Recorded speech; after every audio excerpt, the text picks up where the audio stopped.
Hi, welcome to my channel. If you're new here, my name is Erica. Thank you so much for clicking on my video. I would love to have you subscribe, like, comment, and if you're returning, welcome back. Thank you so much for being here.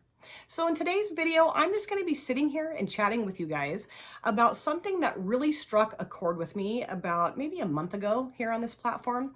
Two of my really good friends, fellow creators and collab partners, Leanna Dalton and Dion from Dion Luvs Makeup, they did a collab together entitled What the Beauty Community Should Have Told Them Sooner. And I watched Leanna's video 3 times and I watched Dion's video 3 times, and I was blown away by the things that they said and the content of both of those videos. I was like, oh yes, yes, yes, yes, the entire time I watched both of their videos. I will link their videos and their channels in my description box so that you guys can go and watch their videos. They were amazing. I mean, just wonderful, thought-provoking, honest content, and I loved it. And I wanted to do something similar. I didn't want to do the exact same thing because I just would have sat here and repeated everything that they said, and I think that they said it just fine on their own. So I'm going to kind of twist this just a little bit to kind of add my 2 cents in, kind of piggyback onto their videos. What I want to do is just talk about what I have learned watching makeup videos amongst the beauty community as a viewer and a subscriber, things I learned that worked for me, things I learned that did not work for me, things I felt that were kind of like pushed on me that just really didn't make any sense for my personal tastes or my preferences or my purchasing abilities. And then also how all of those things wrapped together, how that helped kind of form my channel, like things I wanted to emulate, things I did not want to emulate, and just how I went from being a viewer and a subscriber to then a creator. And I do want to say a couple of things before I get started. Number one, I know that some people kind of get offended or get on the defense when a creator talks about makeup application, makeup brands, makeup products. And I just want to really clearly say that this is just my personal experience. This has nothing to do with anybody else but me. I think it's okay for us to agree to disagree. You may have had a completely different experience watching YouTube videos, and you still might be having a completely different experience watching these videos. But I really want to just be honest and share my experience. That's it. And I also am not going to be saying anything negative or hurtful or bashing towards any creator, brand, product, nothing like that. That's just not something that I ever want to do on my channel. So I just wanted to get that out of the way here. And then I'm going to start talking about my experience and just kind of relating a little bit of what Dion and Leanna said in their videos to mine, but just kind of having my own little take on it here. And I don't really want to like repeat myself a lot in my videos. I am going to be repeating some of the things I've already said in other videos just because, you know, I get new subscribers and I don't know who's watched what video. So I just kind of want everybody to be on the same page here so that this really makes sense. So about 4 years ago is when I really got into makeup. I had worn makeup off and on since I was around 11 years old, but it wasn't something that I was super passionate about or that I really loved like I do now. I just kind of liked it. I knew very little about makeup. I mean, very little. Nothing really about high-end makeup, mostly just drugstore. I mean, I probably knew about 4 or 5 drugstore brands, and that was it. And I knew that there was a MAC makeup counter out at the mall. Never been to it. I still have never been to it. Actually, I don't even know if that exists at the mall anymore. I think that became the Sephora store. Anyway, but about 4 years ago, my daughter bought me a ColourPop palette and then a little pack of Eco Tools makeup brushes, eyeshadow brushes. And I had never used eyeshadow brushes before in my life. I had been using those little spongy applicators, and I had no idea what ColourPop was. I had never heard of ColourPop. Never. And I remember just saying to her, I don't know how to put my eyeshadow on with these brushes. And she said, Mom, go on YouTube and type in eyeshadow tutorial, and there's going to be a ton of them. And then you can just watch and figure out how to use them and how to create an eye look with this. Because she was starting to get really into makeup at this point. And I was like, all right, great, I'll do that. So I did. And oh my gosh, like I had no idea that the beauty community even existed. Completely ignorant to it. And there were like a bajillion eyeshadow tutorial videos in my feed, just brrr, and I was like, right on. So I just started clicking on them, watching them, basically just stuck with eyeshadow tutorial videos to begin with. I didn't really wear a lot of like base products on my face at that point. And so, I don't know, I just really wanted to learn how to use my eyeshadow palette and these brushes. And I just fell in love with it. I don't know why. To this day, I don't really know why that happened, but it just clicked with me. And I have been madly in love with it ever since. And then I started watching videos that were more like full face, kind of get ready with me's, learning about base products, blush, bronzer, you know, the whole 9 yards. And what I really quickly determined was that I was watching creators that were about half my age, and they were teaching me things that just were not working for my face. Now, I don't want to say that you can't do your makeup however you want to, because you can. You can do your makeup however you want to. But for me personally, I was just learning techniques that I did not like how they looked on my face. You know, the big concealer triangles, I was baking my face. My makeup would look good for about 20-30 minutes, and then by the end of the day I would look in the mirror and be like, no, that's not what I want my makeup to look like.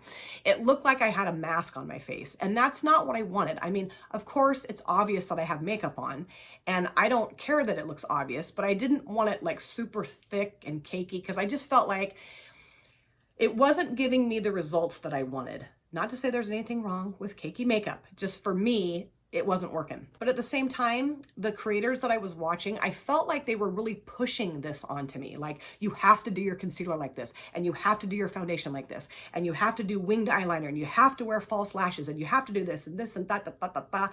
And it was just like overwhelming me, and it was really discouraging me. And for a while there, I thought, I don't even know that I can really do my makeup and be happy with it, but I love it so much, and I don't want to not love it, but it was kind of making me not love it. So what I did was I really took time to become more discerning in who I was watching. I stopped believing every single thing that a creator said to me. You know, I decided that maybe a technique from one person I could pull and use on my face, and then the rest of it I could just kind of leave alone. And then I could watch someone else and pull something from their makeup technique that worked for me. And then the rest of it I could just not really do if I didn't want to, you know? I don't know why it took me a while to like come to that conclusion, but it did. I really wanted to like almost like impress the creator. Like, they're never going to see me, but I'm like, okay, she does this or he does this, and I'm going to sit down for 2.5 hours and I'm going to do the same thing. I'm going to look exactly the same way. And it just wasn't happening, you know? And then I found creators that were closer to my age, that were maybe just a little bit more in sync with what I wanted out of my makeup application. Were using products that made more sense to me, products that were affordable, because I just can't afford the high-end makeup. I would love to be able to, but I just can't. And I don't know, things just kind of started to click for me. Something else that was very valuable to me that I heard about a year into my makeup video watching was Robert Welsh. Found him finally and love that man. He is a genius. He is amazing. I've learned so much from him. And he made a statement that just kind of almost rocked me to my core. I don't know why, and I'm going to tell you, and you're probably going to think, oh my God, Erica, duh. But what he said was that most creators, or well, all creators basically, are putting their makeup on for the camera, and that they want the makeup to really show up in the camera, and that most people don't, most creators don't necessarily apply their makeup like that in their real life, their off-camera life. And I was like, oh, really? That's interesting. And also, there's a lot of creators that use filters. I mean, I remember Nikki Tutorials talking about that in one of her videos, like showing the filter that she uses to like, you know, make her eyeshadow look more vibrant or deeper, or, you know, like take away like, you know, something that she doesn't like on her nose or her chin, or I can't remember exactly, but I was like, what? Like, I had no idea that was going on. I mean, how ignorant am I? How naive am I? But I just didn't know that. And it kind of made me go, that's not fair. Like, I want to see what your makeup really looks like, you know? So it kind of made me understand that I didn't have to take every single thing I was watching to heart, and that not everything I was watching was the honest truth. You know, I had to be a little bit more choosy or picky in who I was watching, what I was taking in, and learning what to let go of. And that really helped me become more confident in myself with my makeup application. And also, like I said a minute ago, just choosing creators that I felt I could trust and believe. And that made a huge difference in my experience being a viewer and a subscriber on YouTube. Now, another thing that was kind of maybe a little tricky for me when I started watching makeup videos on YouTube was the constant new makeup pushing. That was really hard for me. Number one, because I was overwhelmed by it. There was just so much. I was like, my God, like how many foundations are people going to come out with? How many eyeshadow palettes? How many eyebrow pencils or whatever? You know, I just was like, oh my God. And that really did a number on me in some ways because I just went berserk about eyeshadows. Now, this is nobody else's fault but mine, okay?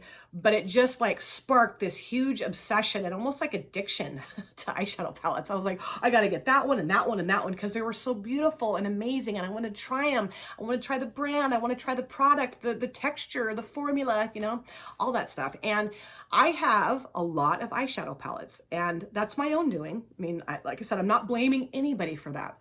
But I think what sometimes can happen is that your collection just starts to take on a life of its own and starts to grow because you're seeing all these beautiful, fancy, lovely makeup products. And I don't know that we all need all of that, you know? I mean, I've made jokes about, well, I need what I need and I'm going to need it and I'm going to get it. And it's funny and, you know, there's some truth to that. But I don't know that it's absolutely necessary to have all the makeup that I have. You know, I can sit here and say that, you know, I figured out within maybe a year and a half of watching YouTube videos that I really wanted to start my channel. And so I wanted to have the experience with different brands and products and formulas and textures. That's all fine and good.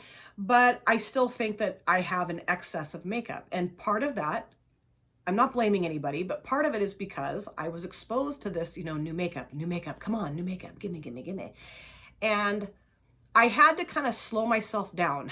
Like, okay, you don't need to watch every single new makeup release video that comes out. You need to be some more discerning, even in that regard. I need to start watching videos that show older makeup too, you know, tried and true favorites, and like get some inspiration from creators that use older makeup. And also when COVID first hit, I can remember reading comments in the comment section of creators that were showing new makeup. And so many people were saying things like, I can't afford to buy new makeup right now. You know, I lost my job or my business folded or my spouse or my partner, they lost their job. And like, we just don't have the kind of money right now to buy new makeup. And I thought, yeah, I don't either.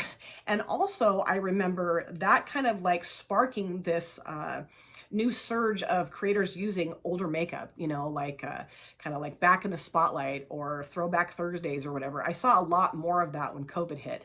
And that was about the time that I was really thinking about starting a channel. And I got really intimidated at first because I thought, I cannot afford to buy all this freaking new makeup. I just can't afford that. You know, the majority of the palettes I have, I've gotten on sale. I've gotten them given to me. I've gotten with gift cards. So it's not like I've spent a, you know, crap ton of money on those palettes, but you know, I have spent money on them. I'm not going to lie. I have, obviously. But it made me feel like, okay, maybe there is a place for my tastes and my preferences on this platform, because I think there are a good number of people that enjoy watching older makeup videos. And I was like, yes, holla. I was so happy to find that out. And then I really was like, okay, I am going to start my channel. And I really wanted to be as positive as I possibly could on my channel. And I'll tell you why. And this is another kind of controversial thing that I wasn't really sure that I should bring up, but I am going to talk about it because it did make a pretty big impact on me and me wanting to start my channel. A couple of years ago, there was a handful of creators, one of which I was subscribed to, I still am subscribed to, and then the rest of them I was not subscribed to. And honestly, there was a couple of them I didn't even know who they were.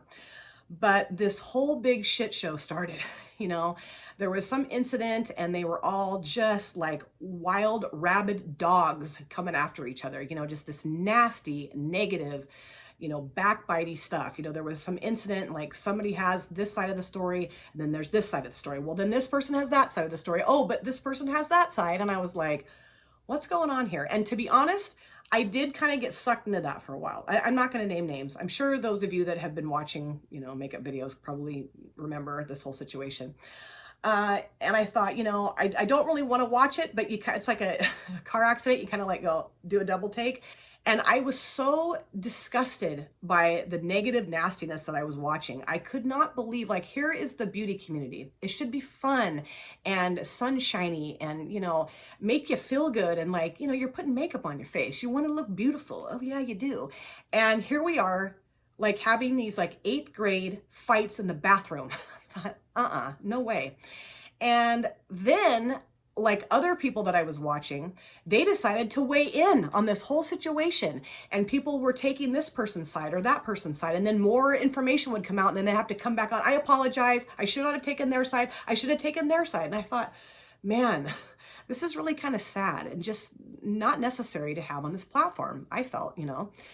And then what kind of spawned out of that were creators doing the My Beauty Community tag, where they were actually like supporting each other and lifting each other up. And I thought, hallelujah, yes, this is amazing. And at that moment, that's when I decided, okay, that's what kind of channel I want to have. I want to have, number one, a channel where I'm not constantly showing new makeup. Number two, I'm not forcing people to do any specific technique, use any specific brand, product, brush, tool, whatever. I don't want to do that either. I mean, yes, of course, I've come on, I've talked to you guys about, you know, eyeshadow palettes that I love or products that I love. And, you know, I've said, hey, I think if you like greens, you should get this palette. And, you know, maybe that's wrong of me. But ultimately, you know, it's your choice if you want to get the palette or not. And, you know, I hope you understand that I know that. Like, I don't expect any of you to go out and buy anything that I use and I like, you know, that's not it. But also it made me realize that I wanted to have a very positive channel. I don't want to come on my channel and bash another person, a brand, a product. I just don't understand the point of that, like the roasting new makeup or the anti-hauls. I mean, okay, some of them are actually kind of funny, and some of them can be very respectful. Karen Harris does, I can't remember if she does an anti-haul or exactly what the title is, but she will talk about makeup that she's passing on. And she's so respectful about it. You know, she'll show the product and she'll say, you know, this is pretty, it's just not for me. Are you going to get the product? And, you know, let's discuss it. And I love that about her. I love, Karen Harris is one of my absolute favorite creators. I just think she is magnificent. I adore her. Sorry, got off track here. Started talking about Karen Harris, I lose my mind.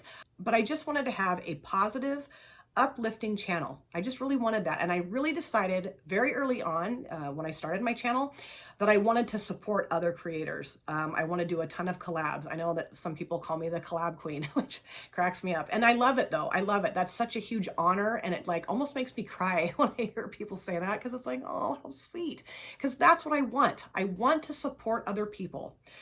To me, it's not about like sharing the spotlight. It's about just being together and just like patting each other on the back and like really, if I love somebody, I want you to love somebody too. And I want you to get just as much joy and happiness out of their videos and their content as I do.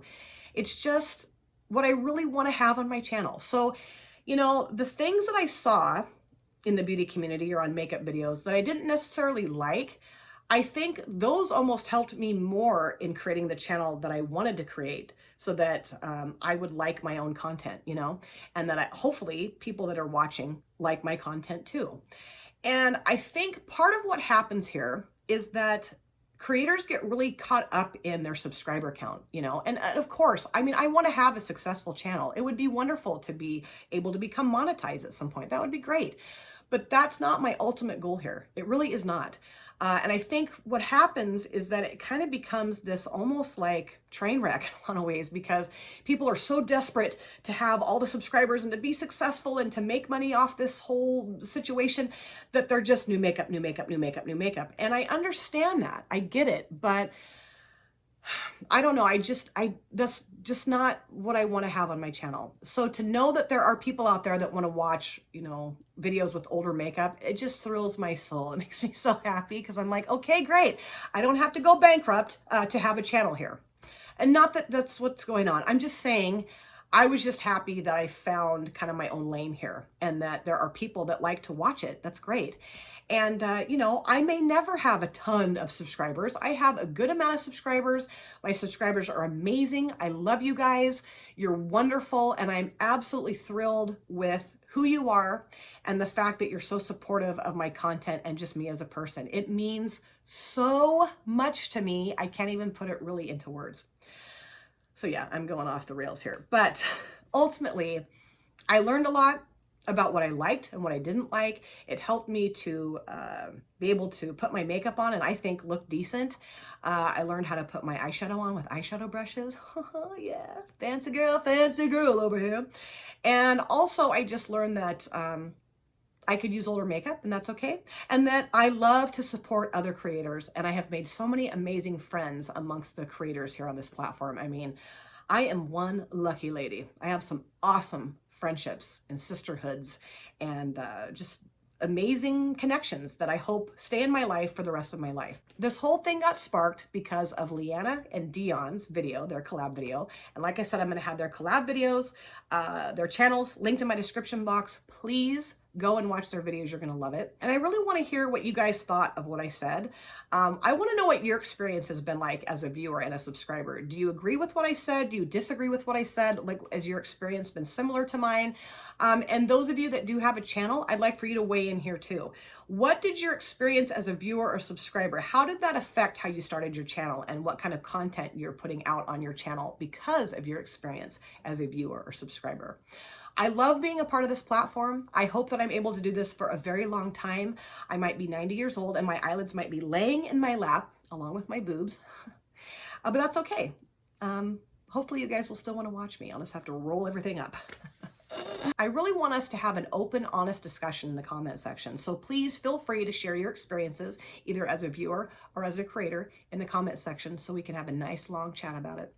Thank you guys so much for taking time out of your busy day or evening to sit down and watch my video. It always means the world to me. If you have subscribed or you would like to subscribe, do not forget to hit the notification bell. That way you're aware of all of my future uploads. I cannot wait to see you guys again in my next video, but in the meantime, please take care of yourself, be well, safe, happy, and I cannot wait to see you guys again very soon. Thanks again, you guys. Take care. Bye. Drop it.